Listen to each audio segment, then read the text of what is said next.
নমস্কাৰ এই মুহূৰ্তত আহি পৰিছে ৰাতিপুৱাৰ কেইবাটাও গুৰুত্বপূৰ্ণ খবৰ অসমৰ লগতে ভাৰতৰ বিভিন্ন প্ৰান্তৰ পৰা এনে ধৰণৰ খবৰসমূহ নিতৌ চাবৰ কাৰণে চেনেলটো সাবস্ক্ৰাইব কৰি ভিডিঅ'টোত এটা লাইক কৰি দিব।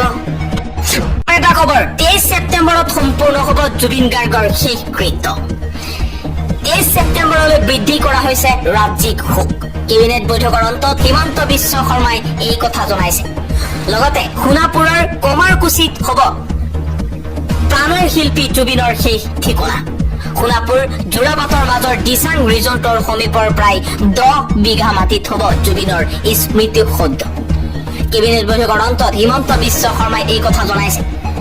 মুখ্যমন্ত্ৰী শৰ্মাই লগতে কৈছে, আমি ভাবিছিলো জ্যোতি বিষ্ণু তেজপুৰত আছে, ভূপেন দা গুৱাহাটীত আছে, সেই অনুসৰি জুবিন গাৰ্গৰ অন্তিম স্থান আমি যোৰহাটত কৰাৰ প্ৰস্তাৱ দিছিলো।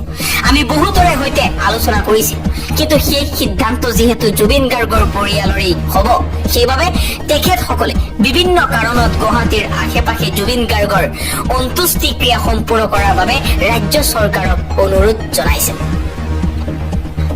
লগতে মুখ্যমন্ত্ৰী শৰ্মাই কৈছে, যোৰহাটবাসীৰ অনুৰোধ তথা জুবিন গাৰ্গ আৰু যোৰহাটৰ সম্পৰ্কক সন্মান জনাই শিল্পীগৰাকীৰ ভস্ম যোৰহাটলৈ লৈ যোৱা হ'ব আৰু তাতো এক সমাধি ক্ষেত্ৰ নিৰ্মাণ কৰা হ'ব। পৰৱৰ্তী খবৰ, জুবিন গাৰ্গক লৈ যাতে কোনো ৰাজনীতি নহয়, অখিল গগৈয়ে এই দাবী উত্থাপন কৰিছে।